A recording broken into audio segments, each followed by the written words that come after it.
दोस्तों, आपका स्वागत है हमारी इस हिंदी के लेक्चर सीरीज़ में, जिसमें आज का हमारा टॉपिक है वर्णमाला। कहने के लिए तो बहुत सिंपल सा है, ए आ ई ई कै खे गे ये हमें सीखना है, इसमें कोई ज़्यादा बड़ा कुछ है नहीं। तो बहुत सारे बच्चे ये भी कह सकते हैं कि भाई ये क्या सिखा रही है, तो हम बचपन से पढ़ते हुए आ रहे हैं, इसमें कुछ सीखने का है ही नहीं। लेकिन जब एग्ज़ाम में जाके बैठते हैं ना मेरे दोस्तों, तब हर एक एग्ज़ाम में एक क्वेश्चन आता है इसमें से, और वो क्वेश्चन ऐसा आता है कि आप सोचने में मजबूर हो जाते हैं। जैसे फॉर एग्ज़ाम्पल मैं आपसे पूछता हूँ कि कै शब्द तो आप बहुत बार बोलते हैं अपनी हिंदी भाषा में, कै खे गे गे, बताइए कै घोष है या अघोष है? कै दंत है या मूर्धन्य है? कै तालव है या दंतोष्ट है? पता है आपको? नहीं। बस यही वो चीज़ है जो मुझे आपको सिखानी है। और ऐसा नहीं कि खाली एक क्वेश्चन ये आता है, इसमें बहुत सारे क्वेश्चंस है, और ऐसा कोई एग्ज़ाम नहीं है जिसमें कि इसमें से क्वेश्चन ना पूछा जाए। फॉर एग्ज़ाम्पल आपका UPPCS हो, उसमें एक क्वेश्चन आता है इसका।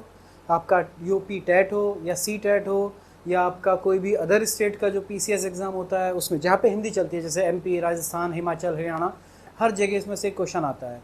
चाहे कि UP टेट और UP का SI का एग्ज़ाम, और आप देखेंगे कि ये बहुत ही ईजी चैप्टर है, लेकिन तब जब आप मेरी पूरे इस लेक्चर को शुरू से लेकर एंड तक देखेंगे। चलिए, तो सबसे पहली बात है वर्णमाला में हम सीखते हैं कि वर्ण होता क्या। वर्णमाला हमने नाम रखा है तो कुछ किसी कारण से तो हमने नाम रखा होगा ना वर्णमाला, भाई ये वर्णमाला नाम रखा है। तो इसमें सबसे पहली जो चीज़ होती है, जो बेसिक सबसे पहली चीज़ है, वो है हमारी वर्ण। तो हमें सबसे पहले यही पता होना चाहिए कि वर्ण होता क्या है। तो अब देखते हैं वर्ण क्या होते हैं। वर्ण, अच्छा चलिए हिंदी में पहले बात करते हैं। हिंदी, मैं लास्ट लेक्चर में भी बोला है कि हिंदी सबसे वैज्ञानिक तौर पे बनाई हुई लैंग्वेज हो सकती है। मैं हिंदी वासी हूँ तो इसलिए अपनी भाषा को सब बड़ा करते हैं, तो मैं भी अपनी भाषा को सबसे अच्छा बताऊँगा। लेकिन ये मेरे वजह से नहीं है कि मैं हिंदी भाषी हूँ और हिंदी को इसलिए अच्छा बोल रहा हूँ। हिंदी वाकई में एक, मतलब पढ़ने से पहले मेरे को भी नहीं लगता था, मेरे को लगता था यार ऐसी फालतू की बात करते हैं, लेकिन नहीं, जब मैंने हिंदी को सही डीप में जाके पढ़ा, मैं ये नहीं कह रहा हूँ कि मैं बहुत बड़ा हिंदी का नॉलेज आ गई है मेरे को, लेकिन जितना मैंने पढ़ा है उसके हिसाब से कह सकता हूँ कि हिंदी वाकई में एक बहुत ही बेहतरीन लैंग्वेज है। हिंदी में जो बोला जाता है वही लिखा जाता है, और जो लिखा जाता है वही पढ़ा जाता है। मेरी इस पूरी लाइन को हमेशा के लिए याद रखिएगा।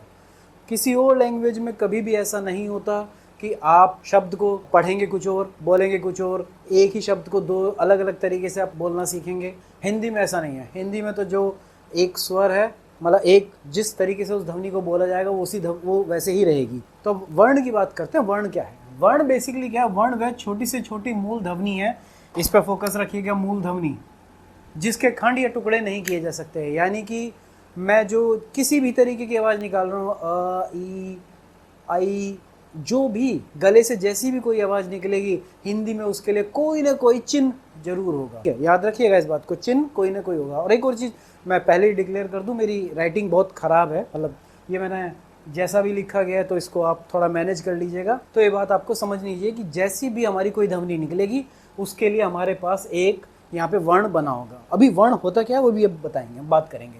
और दूसरी जो वर्णमाला, जो टॉपिक हम पढ़ रहे हैं, वो वर्णमाला क्या होती है? जितने भी वर्ण हमने बनाए हैं, वर्णों के व्यवस्थित समूह को हम क्या कहते हैं? वर्णमाला कहते हैं। यानी कि जो हमने अपने वर्ण बनाए हैं, उन वर्ण को जब हम एक फिक्स पैटर्न में रख देते हैं कि भाई इसके पहले ये आएगा फिर ये आएगा, जैसे आपकी अंग्रेजी भाषा में आप पढ़ते हैं कि ABCD, तो ABCD अप टू Z तक जो आपने रखा हुआ है, सेम वही हम उसको एक सीक्वेंस में रख दें, अपने वर्ण को एक सीक्वेंस में रख दें, तो वो हमारी वर्णमाला कहलाती है। अब वर्णमाला में क्या होता है? दो चीज़ें होती हैं, एक होते हैं स्वर वर्ण और एक होते हैं व्यंजन वर्ण। ये दो चीज़ें आती हैं। अब हमारे पास आ गई बात वर्ण की, यानी कि हम जहाँ से शुरू कर रहे हैं, छोटी से छोटी इकाई जिसे हम मान सकते हैं, वहाँ से शुरू कर रहे हैं कि भाई जो वर्णमाला है, वर्णमाला में हमने कह दिया कि ये मूल ध्वनि है जिसके खंड या टुकड़े नहीं किए जा सकते हैं। ठीक है, व्यवस्थित समूह को वर्णमाला कहते हैं। उसमें हमने यहाँ पे लिख दिया कि हिंदी वर्णमाला है, पहले स्वर्ण वर्ण आते हैं, बाद में व्यंजन वर्ण आते हैं। यानी कि एक तरीके से हमारे पास जो वर्ण होते हैं उसके दो पार्ट होते हैं। पहला पार्ट कौन सा होता है? हमारा स्वर्ण वर्ण, और दूसरा होता है हमारा व्यंजन। अब हमने यहाँ पे लिख तो दिया कि हमारे दो टाइप के वर्ण होते हैं, एक स्वर्ण वर्ण होता है, एक व्यंजन वर्ण होते हैं, लेकिन इनकी जो गणना होती है वो इस चीज़ पे नहीं होती है। इनकी गणना होती है, अब मैंने अभी आपसे थोड़ी देर पहले कहा था कि हिंदी में जो बोला जाएगा वही लिखा जाएगा, और जो लिखा जाएगा वही क्या होगा? पढ़ा जाएगा। तो इस लाइन को याद रखते हुए अब मुझे बताइए कि सबसे पहले हम क्या करते हैं? हम कोई भी अगर आवाज़ देते हैं तो उच्चारण करते हैं ना, उच्चारण करते हैं तभी तो हमारी काम आगे का, मतलब कोई भी भाषा है, कोई भी शब्द बोला जाएगा तो उसका उच्चारण होगा, चाहे हिंदी हो, इंग्लिश, कोई भी लैंग्वेज हो आपकी, तो उच्चारण होगा। तो पहला जो गणना होती है वर्ण की, वो किसके आधार पर होती है? वो होती है उच्चारण के आधार पर। अच्छा, उच्चारण हो गया, आपने उच्चारण किया, उसके बाद आप क्या करेंगे? लिखेंगे उसको। तो आपने क्या किया? उसका लेखन किया। तो जो वर्ण हमारे होते हैं हिंदी में, जो वर्ण होते हैं, हिंदी की जो सबसे मूल इकाई है, वो हमारी दो तरीके से पहचानी जाती है। एक पहली उच्चारण के आधार पर और दूसरी लेखन के आधार पर। अब मैं अभी आपसे बोल रहा हूँ कि भाई ये लेखन हो गया, वर्ण हो गया, स्वर्ण हो गया, व्यंजन हो गया, आपकी समझ में कुछ नहीं आ रहा होगा। सही बात तो है कि ऊपर से गया।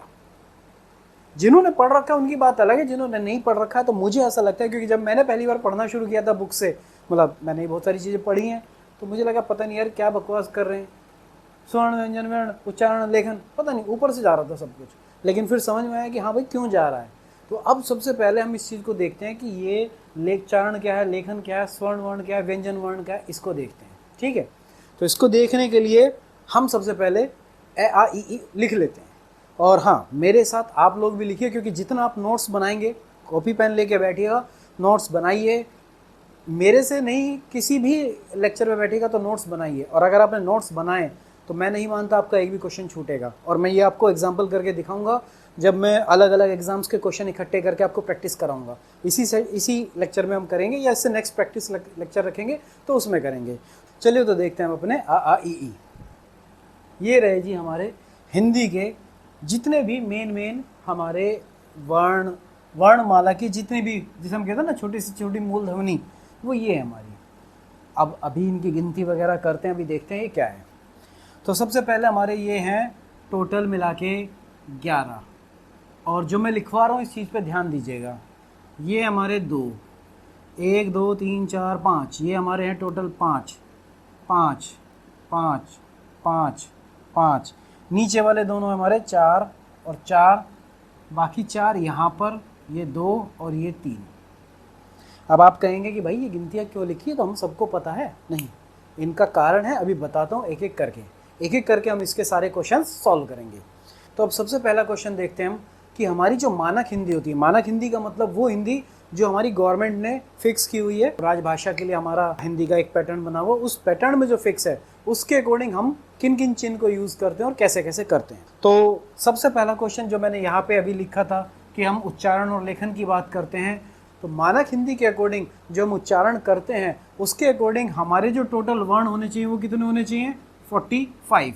और लेखन के आधार पर जो हमारे मानक हिंदी में फाइनल हो रखे हैं वो है हमारे 52। अब आप कहेंगे 45 अलग, ये उच्चारण के अकॉर्डिंग अलग है और लेखन के अकॉर्डिंग अलग है। उच्चारण में क्या होता है, ये जो अनुस्वर और विसर्ग, ये जो दो हैं इनका, ये जो नीचे लास्ट में मैंने यहाँ पे यूज़ किए हैं, ये अढ़ा और अढ़ा, आगत ध्वनियाँ, ये आगत ध्वनियाँ हैं, यानी कि जो विदेशों से हमने इंपोर्ट करी हैं। अभी करूँगा इसके बारे में बात। तो ये हम यूज़, इनका उच्चारण होता नहीं है, ये सिर्फ नए नुक्ते में आती हैं। तो ये लेखन में आती हैं, उच्चारण में इनकी कहानी ख़त्म हो जाती है। तो ऐसे करके उच्चारण और लेखन में थोड़ा सा डिफरेंस है। उच्चारण में इनमें से एक दो ऐसे हैं कि जिनका उच्चारण आपको पता ही नहीं लगेगा, लेकिन हमने कहा ना छोटी से छोटी चीज़ भी हम पकड़ते हैं, लेखन में उसका ध्यान रखते हैं, उच्चारण में तो वो मिक्स हो जाती है, पता भी नहीं लगता उसका। तो इसलिए उच्चारण में कम हो जाते हैं और लेखन में वो ज़्यादा बढ़ जाते हैं। हिंदी में इसी चीज़ का बहुत ध्यान रखा गया है। तो अब बात करते हैं ये उच्चारण में 45 कैसे हैं। मैं जगह बना लेता हूँ यहाँ पर। तो उच्चारण में जो 45 है ये क्या है, 10 + 35 होते हैं, 10 स्वर और 35 व्यंजन। और लेखन के अकॉर्डिंग ये कितने हो जाते हैं? जब लेखन की बात आती है कि भाई 52 है, तो लेखन के अकॉर्डिंग हो जाते हैं ये 13 + 35 + 4।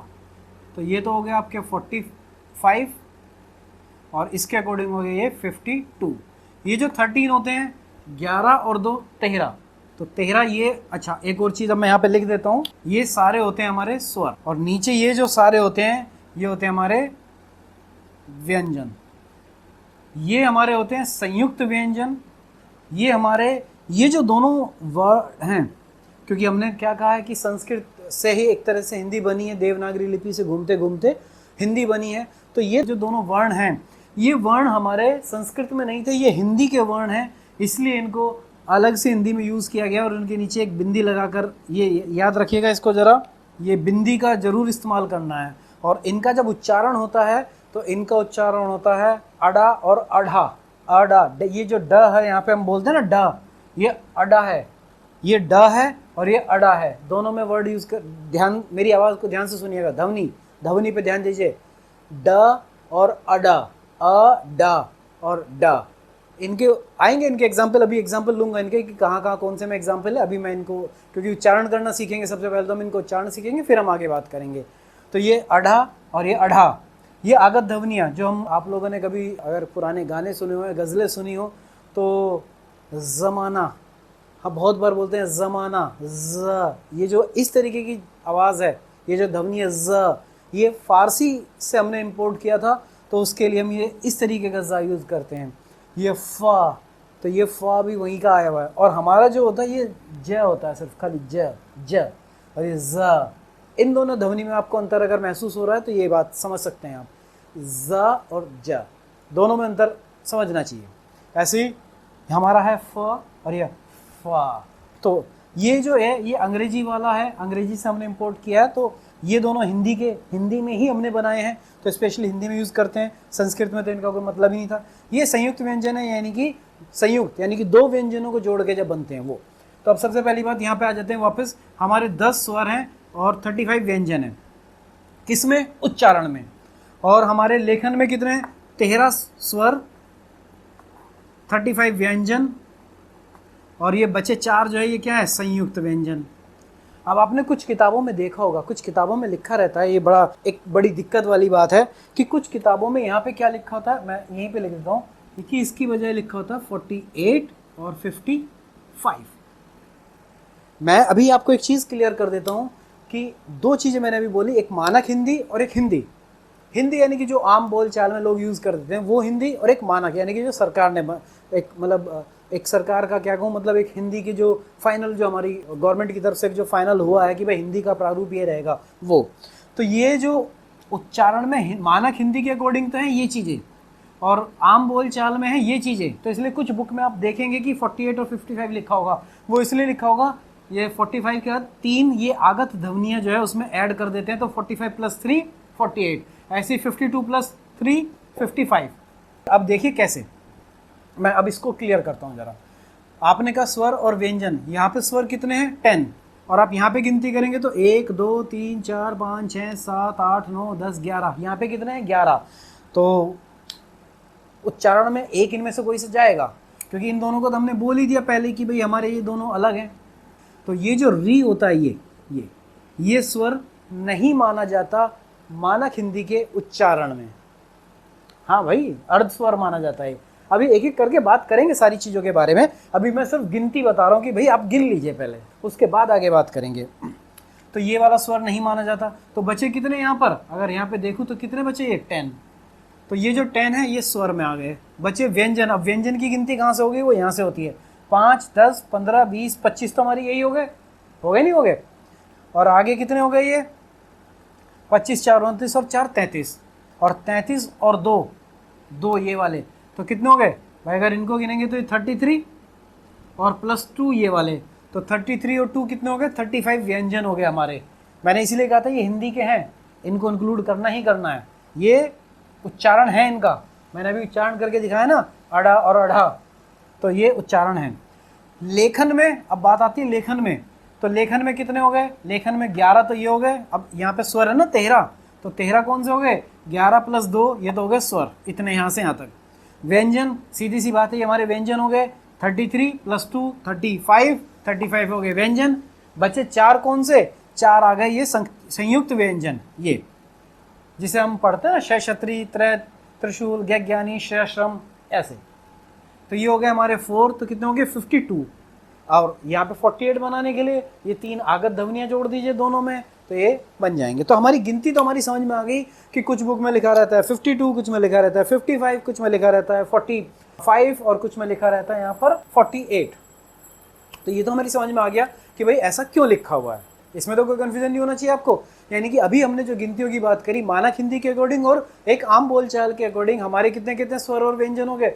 स्वर हो गए हमारे 10 और 13, और व्यंजन कितने हो गए? 35 ये 39 एक तरीके से देखा जाए तो, क्योंकि संयुक्त व्यंजन को मैं इन्हीं में जोड़ देता हूँ, तो ये 39 हो गए टोटल। 45 52, और अगर 3 + ये आगत ध्वनियाँ जोड़ दी जाए ये। अब बात आती है इनके नाम लिखने में, इनको कैसे डिवाइड किया जाता है, इनको क्या बोला जाता है, स्वर क्यों बोला जाता है, वर्ण क्यों बोला जाता है, इसके बारे में बात कर। चलिए, तो अब आप 2 मिनट के लिए वीडियो को रोकिए और रोकने के बाद जो मैंने लिखा है इसको एज इट इज़ कॉपी कर लीजिए फटाफट। क्यों? क्योंकि इसकी ज़रूरत है। ये सारा बिल्कुल एज इट इज़ आप कॉपी कर लीजिए और अभी हम 1 बाय 1 इसके बारे में बात करते हैं। तो उम्मीद है आपने ये कॉपी कर लिया होगा। चलिए, अब बात करते हैं हम स्वर की। स्वर, व्यंजन मैंने लिखा हुआ है, कै वर्ण, चे वर्ण, टे वर्ण, ते, पे, पे, ये सब कुछ मैंने कुछ लिखा हुआ है यहाँ पे ऐसा अजीब अजीब सा। अब एक एक करके इनकी बात करते हैं। तो सबसे पहले बात करते हैं स्वर की, कि ये जो स्वर हमने लिखे, जैसे मैंने अभी इसे जस्ट थोड़ी देर पहले बताया था कि हमारे पास 10 स्वर होंगे उच्चारण के आधार पर और 13 स्वर होंगे लेखन के आधार पर। तो अभी हम इसकी बात करते हैं, स्वर क्या होते हैं। तो अब जो स्वर की बात थी उसको देखते हैं। तो स्वर क्या होते हैं? स्वर वो होते हैं जिन वर्णों के उच्चारण में किसी अन्य वर्ण की आवश्यकता नहीं होती है, वे स्वर कहलाते हैं। और क्योंकि संस्कृत से तो ये मान लीजिए घर की बात है, तो इसलिए वहाँ पे संस्कृत का तो यूज़ होता ही रहेगा। स्वर को संस्कृत में अच कहा जाता है। संस्कृत भाषा में स्वर को अच कहा जाता है, अच भी कहा जाता है। और इसीलिए जो स्वर बाद में लगते हैं, यानी कि अच, स्वर प्लस अंत, तो यहाँ पर एक संधि है जो हम आगे पढ़ेंगे, तो उसकी वजह से इसको अजंत कहा जाता है। ये जो च है ये कन्वर्ट हो जाता है जय में, और ए और च, यानी कि जब च प्लस ए मिलते हैं तो ये कन्वर्ट हो जाता है जय में, तो इसीलिए जय यहाँ पे आके अजंत बन जाता है। ये संधि का काम है, इस पे हम बाद में ध्यान देंगे, इस पे भी कोई ध्यान नहीं, बस आप याद रखिए कि इस वर्ड को अजंत कहा जाता है। इसकी बात करेंगे बाद में। तो अब वो स्वर कौन कौन से हैं? वो स्वर हैं ये सारे, अ, आ। अच्छा, एक और चीज़ है, आजकल हम, क्योंकि हिंदी जो हमारे यहाँ पढ़ाई जा रही है, सरकारी स्कूलों में जैसी पढ़ाई जा रही है, सब कुछ रोशन है। अंग्रेजी माध्यम के जो स्कूल हैं उनमें जो हिंदी पढ़ाई जाती है वो कुछ अंग्रेजी भाषा के तौर पर पढ़ाई जाती है, तो वहाँ पर उसके बोलने में थोड़ा सा डिफरेंस आ जाता है। जैसे अंग्रेजी स्कूलों में जो पढ़ाया जाता है वो इसको आप, क्योंकि मेरा जो मेन फोकस है वो इनके बोलने के तरीके पे, यानी कि इनकी ध्वनि पे। अगर आप इनकी ध्वनि को पकड़ गए तो आपकी हिंदी समझ लीजिए आधी तो शुद्ध हो जाए। वहाँ पे इसको पढ़ा जाता है आ, छोटी आवाज़ निकाल के आ, इसको आ, ई।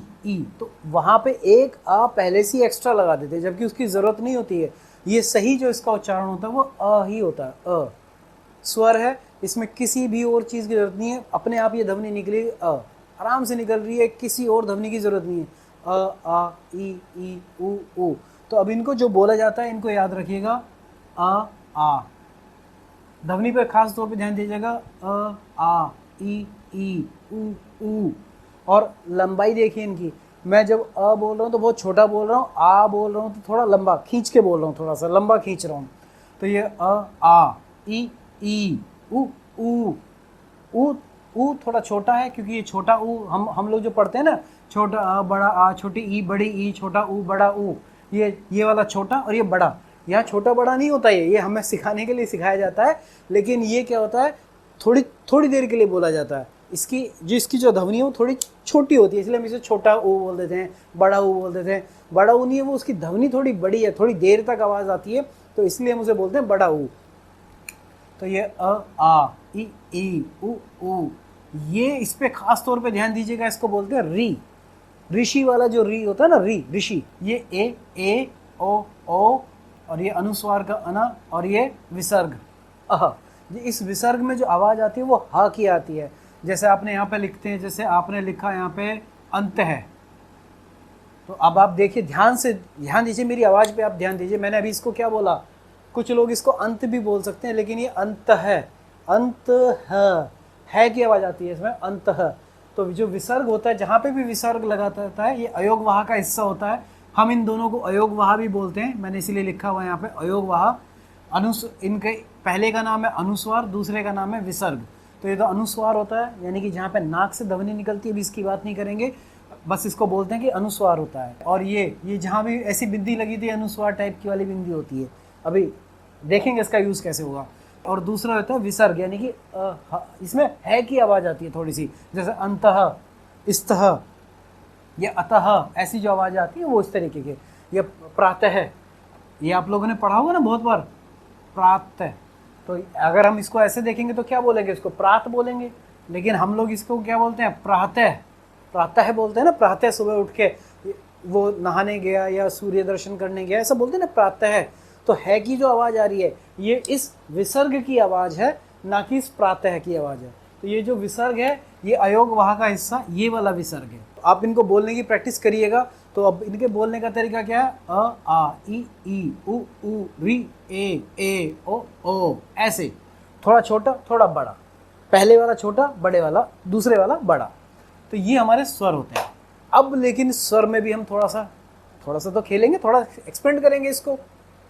चलिए, स्वर बेसिकली दो तरीके के होते हैं, मूल स्वर और संधि स्वर। मूल स्वर वो जो बिल्कुल मूल ध्वनि है, और आंख मूंद के याद रखिए, जो मूल ध्वनि वाले स्वर है वो है अ, जिसे आप छोटा आ पढ़ते हैं, या छोटी ई पढ़ते हैं, या छोटा ऊ पढ़ते हैं, या री पढ़ते हैं। ये जो आपके चारों हैं, 1 2 3 4, ये जो चारों हैं ये आपके क्या कहे जाते हैं? मूल स्वर। यानी कि बाकी जो स्वर बनेंगे वो इन्हीं से मिक्सिंग करके बनेंगे।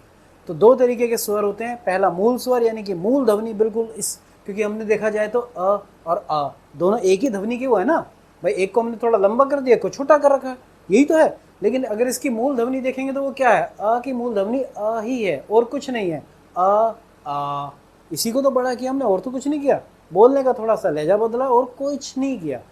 ई यही तो कर रहे हैं। ई यही बोल रहे हैं। ऊ बोल तो मुँह रहे, वैसे ही मुंह मुड़ रहा है हमारा, वैसे जैसे मैंने ऊ बोला, ऊ, तो मेरा मुंह इस तरीके का आगे गोल सा हो गया ना। इस गोल को भी ध्यान रखिएगा, इस गोल का भी कमाल होना है, ये भी यूज़ होता है।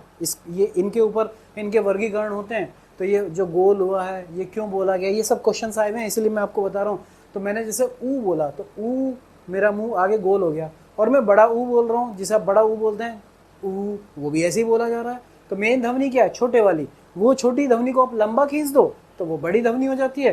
तो मूल जो ध्वनि होते हैं वो छोटे ऊ की है। तो इसलिए जो मूल स्वर हैं आपके वो कौन है? 4 हैं कुल, और यही सारे 4 हिंदी के सार हैं, अ ई उ री। और संधि स्वर, यानी कि जो इनको मिला के बनते हैं वो संधि स्वर होते हैं। तो 4 तो हो गया हमारे मूल स्वर, और संधि स्वर होते हैं 7, क्योंकि टोटल हमारे कितने हैं ये स्वर? ये 11 है ना यहाँ पे। तो ये 11 है, 11 में 4 हो गए हमारे मूल स्वर, बाकी जो बचे 7 वो होते हैं हमारे संधि स्वर। संधि स्वर बड़ा आ या आ, ई, बड़ा ई, बड़ा ऊ, ए ओ, ये जो दोनों छोटे हैं भाई, ये भी तो मूल स्वर में आ सकते थे, ये भी तो छोटे बोले जा रहे हैं। नहीं, इनका ध्यान रखिएगा। री से पहले ही मूल स्वर है, री के बाद सब क्या है? संधि स्वर हैं। तो री से पहले मूल स्वर, री के बाद संधि स्वर, और जिसमें कि बड़े वाले सारे क्या हैं? वो भी मिलके बनते हैं वो। अब बात आती है संधि स्वर की, ये कैसे मिलते हैं? ये 2 तरीके से मिलते हैं, सजातीय और विजातीय। इस बात को याद रखिएगा, ये क्वेश्चन पूछा जा चुका है, बहुत बार पूछा जा चुका है कि सजातीय स्वर कौन से हैं और विजातीय स्वर कौन से हैं। तो ये जो 3 हैं ये सजातीय स्वर हैं। आ, बड़ा ई, बड़ा ऊ, ये सजातीय क्यों है? तो ये अपनी मूल ध्वनि से मिलके बने होते हैं। मूल ध्वनि क्या? जैसे एक आ और दूसरा आ मिलके क्या बनाते हैं? बड़ा आ बनाते हैं। छोटी ई मिलके क्या बनाते हैं? बड़ी ई बनाते हैं। छोटा ऊ मिलके बड़ा ऊ बनाते हैं। तो अगर देखा जाए तो ये अ और आ दोनों एक ही जाति के हैं, यानी कि एक ही मूल स्वर, मतलब एक ही स्वर है दोनों का। तो ये दोनों मिलके अपने ही टाइप का बनाते हैं, यानी कि आ मिलके आ बनाते हैं, ई मिलके बड़ी ई बनाते हैं, ऊ मिलके बड़ा ऊ बनाते हैं। ये होते हैं सारे हमारे क्या? सजातीय स्वर। सजातीय, मैं अगर इसको सही से लिखूं तो संधि स्वर। ये हो गए मेरे सजातीय संधि स्वर। दूसरे होते हैं विजातीय। विजातीय मतलब जहां पे जात ना मिलती हो वो विजातीय, जहां पे जात मिलती है वो जातीय। सजातीय, जहां जात नहीं मिलती वो विजातीय। जात कैसे नहीं मिलती? अब देखिए, यहाँ पर पहला वो कौन है? स्वर अ, और किसके साथ मिला हुआ? ई के साथ। भाई अ की जो जाति है वो अ आ, ये दोनों एक जाति के, ये दोनों एक जाति के, ये दोनों एक जाति के।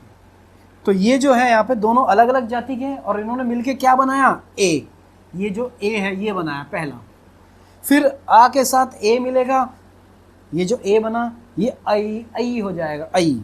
ये क्या है? आ के साथ ऊ मिला तो औ बन जाएगा, और आ के साथ जब ओ मिलेगा तो औ और एक और मात्रा बन जाएगी। अब इनको बोलना सीखिए आप, ए, आए, ओ, औ।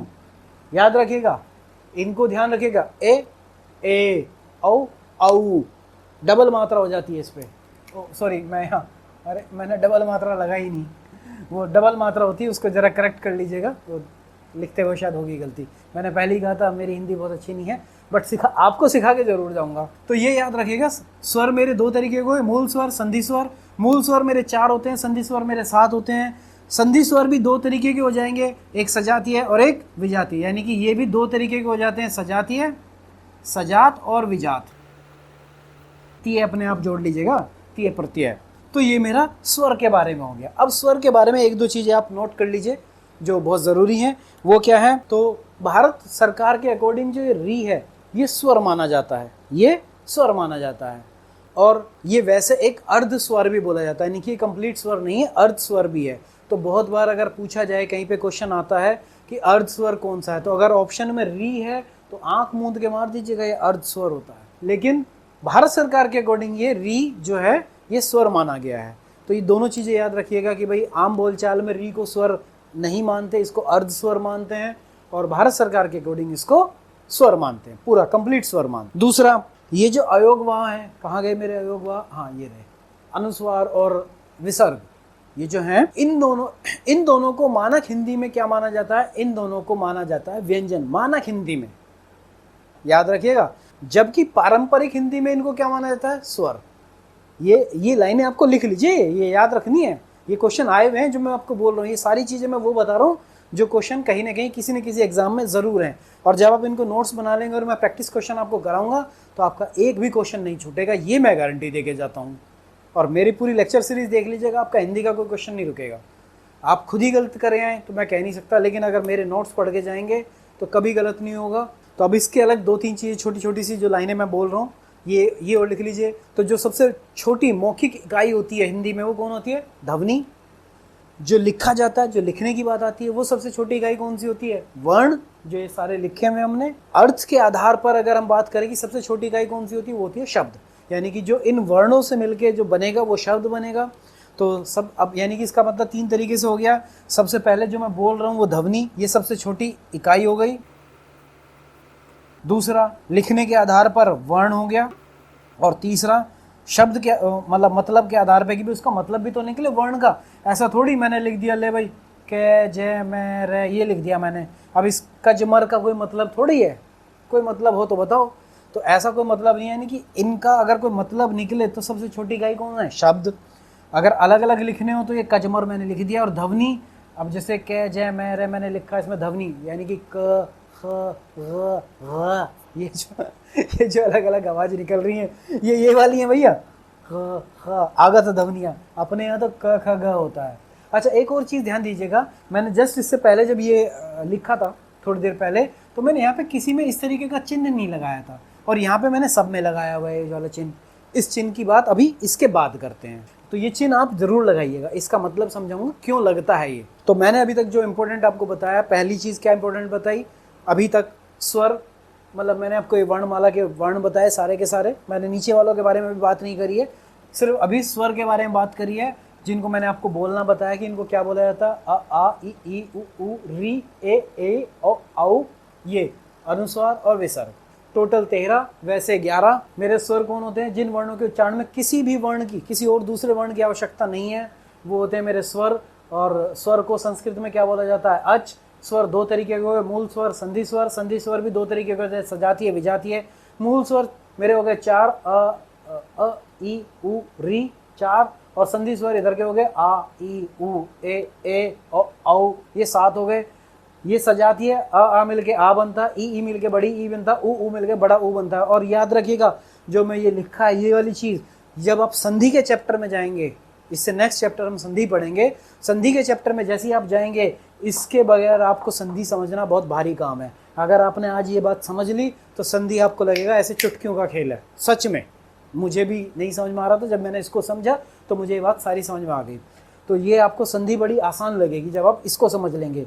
सजातीय और बच्चे विजातीय, यानी कि आ ई से मिलके ए बनाता है, अ ए से मिलके ए बनाता है, अब आ ऊ से मिलके ओ बनाता है, ओ से मिलके बड़ा ओ बनाता है। अब बात आती है इनकी मात्राओं की, इनकी मात्राएं कैसे लिखी जाती हैं।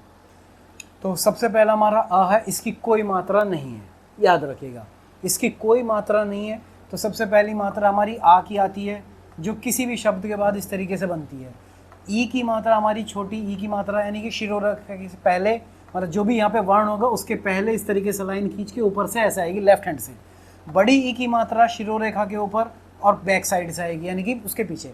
यहाँ पे वर्ण होगा, इसमें यहाँ पे वर्ण होगा, इसमें यहाँ पे वर्ण होगा, वर्ण के बाद ये डंडा लगा देंगे ऐसे, जिसको खड़ी पाई बोलते हैं। अभी इसकी खड़ी पाई और इसके बारे में बात करेंगे बाद में। इस तरीके की ऊ की मात्रा जो होती है वर्ण के नीचे ऐसे, बड़े ऊ की मात्रा ऐसे लगती है। री जो होता है जिस भी शब्द में, जिस भी वर्ण में लगाना, उसमें कुछ इस तरीके का, यानी कि ये इस तरीके का जो होता है री बोला जाता है ऐसे। ए की मात्रा ऐसे लगती है, बड़े ए की मात्रा, ये ए की मात्रा है भैया, और ये दो मात्राएं लग जाती हैं जब किसी के ऊपर, तो ये इसकी मात्रा ये, इसकी मात्रा ये है। ओ की मात्रा यानी कि एक अक्षर, एक लाइन के बाद शुरू वाक्य के ऊपर एक, ऐसे मात्रा होती है पूरी, और जब ओ की मात्रा दो हो जाती है तो ये ऐसे मात्रा लगती है। ये मैंने आपको कितनी मात्राएं होगी, 1 2 3 4 5 6 7 8 9 10, ये 10 मैंने आपको मात्राएं बता दी। अ जो सबसे पहला वर्ड ये है हमारा वर्ण स्वर, इसकी कोई मात्रा नहीं होती है, ये सिर्फ उसके साथ जुड़ के अपने आप को गायब कर लेता है। वो हम बताएंगे जब, अभी हम जब वर्ण की बात करेंगे। तो ये इनका मात्रिक रूप हो गया, यानी कि अगर इनको लिखना पड़े तो ये इनका मात्रिक रूप है। मात्रा में इस तरीके से लिखा जाएगा अगर ये मात्रा में आता है, और वैसे हम लिख रहे हैं तो दिखाई देगा हमें हम लिखते हुए। चलिए मैं एक एग्जाम्पल एक और ले लेता हूँ एग्जाम्पल। जैसे ये हमारा जो री है इसी की, क्योंकि बाकी सारी मात्राएं आपको देखने में, लिखने में आपको बड़े आराम से दिखाई दे जाएंगी, री में ही आपको थोड़ा सी दिक्कत होती है। जैसे कि ये मैंने 4 वर्ड आपके सामने लिखे हैं, इसका उच्चारण करिए अपने आप से, इसका उच्चारण करिए, इसका उच्चारण करिए और इसका उच्चारण करिए। नॉर्मली हम लोग, मैं ये नहीं कहता हूँ कि आप सभी गलत करेंगे, लेकिन ये जो सबसे पहले वाला उच्चारण है आप लोग क्या करते हैं, मातृभूमि यही बोलते हैं ना। मैं भी यही बोलता था यार, और कोई गलत नहीं है, क्योंकि हिंदी के साथ क्या है कि हमें ना तो किसी ने बोलनी सिखाई ना पढ़नी सिखाई, जो हमारे मन में आ गया हमने वही बोल दिया, वही लिख दिया, वही पढ़ दिया, कोई दिक्कत नहीं है। लिखने में तो थोड़ा सा, क्योंकि नंबर कटते थे तो लिखते तो ऐसे ही थे, लेकिन बोलने में हम 50 to 60% आदमी इसको मातृभूमि पढ़ेगा, जबकि मातृभूमि नहीं है, ये मातृभूमि है। क्योंकि यहाँ पे जो रे लगा हुआ है, ये जिसे नीचे हम रे बोलते थे ना, ये वाला रे जो तय के नीचे लगा हुआ, ये अगर हम इसको पढ़ेंगे तो इसको सही मायनों में क्या पढ़ा जाएगा, हम इसे मात्र नहीं पढ़ सकते, मातृभूमि नहीं है, ये मातृ, क्योंकि ये री मैं इसको बोलता आ रहा हूँ, आप इसको समझ भी लीजिए, आप इसको री ऐसे कर लीजिए, ये री, इसका जो उच्चारण है वो री है। तो ये मात तो आपकी समझ में आ गया, उसके बाद ये क्या लगा हुआ है, री, तो ये मातृ भूमि ऐसे पढ़ा जाता है। यहाँ पर ये जो संग्रह है, ये र ऐसे है तो ये संग्रह पढ़ा जाएगा, लेकिन उसके अपोजिट ये जो री लग गया, अब इसको क्या पढ़ेंगे, इसको पढ़ेंगे संग्रहित, री यहाँ पे भी आ गया ना री, तो संग्रहित। ऐसे ये स्वीकृत, मैं अपनी बात करता हूँ, मैं इसको स्वीकृत पढ़ता था, स्वीकृत हो गया भाई, मेरी कोई एप्लीकेशन मैंने कहीं दी थी वो स्वीकृत हो गई, जबकि ये स्वीकृत नहीं है, स्वीकृत है। कृति सेनन हीरोइन के नाम से तो याद रख लो यार, कृति सेनन है वो, और नॉर्मली हम क्या पढ़ते हैं, कृति, तो वो कृति और कृति दोनों में अंतर है, क्र इधर है, क्री इधर है, तो याद रखिएगा। जैसे ये तो हो गए कृत और ये हो गई कृति, ये कृति है, ये कृत है, ये र इधर है, ऐसे जा रहा है, डंडे में आएगा जब हम बात करेंगे इसके बारे में, लेकिन मैं इस प्रोनाउंसिएशन के तौर पे बोल रहा हूँ कि यहाँ पे जब ऐसा डंडा लग जाता है, मात्रा लग जाती है, ये वाली मात्रा, ये मात्रा जो आ जाती है, यानी कि वर्ण के नीचे जब ऐसे मात्रा लग जाती है तो ये क्या कहा जाता है, री में री बोला जाता है इसको, तो ये कृति है। तो मेरा अभी तक का बताने का यहाँ पे, क्योंकि मेन चीज़ क्या, हम बोलने में ही गड़बड़ करते हैं तो फिर लिखने में भी आगे गड़बड़ करेंगे, जब लिखने में करेंगे तो जाहिर सी बात है आगे पढ़ने में और लिखने में दोनों में ही गड़बड़ होनी है। तो मेरा अभी तक का मतलब आपसे था कि आपको ये चीज़ समझ में आ जाए तो फिर हम इसके आगे बात करते हैं। मुझे लगता है बहुत ज़्यादा लंबा होता जा रहा है, तो इसको मैं यहीं पर इसके नेक्स्ट पार्ट में हम फिर से मिलते हैं, और नेक्स्ट पार्ट में हम पढ़ेंगे किन के बारे में, इन व्यंजन के बारे में। अभी तक मैंने सिर्फ इनको बोलना बताया आपको, फिर हम इन व्यंजनों को कैसे बोला जाता है, क्या बोला जाता है, इनको कैसे बोला जाता है, इसके बारे में बात करेंगे, और उसके बाद हम इनसे रिलेटेड जो भी क्वेश्चंस एग्जाम में आते हैं उनकी बात करेंगे। धन्यवाद आपका बहुत बहुत। अगर आपको हमारी ये अभी तक की जानकारी आपको समझ में आई है, आपको अच्छा लगा है, तो आप हमें सपोर्ट करिए और सीखिए हमारे साथ। मैं भी सीख रहा हूँ, आप भी सीखिए, सीखने से ही सीखेंगे। धन्यवाद।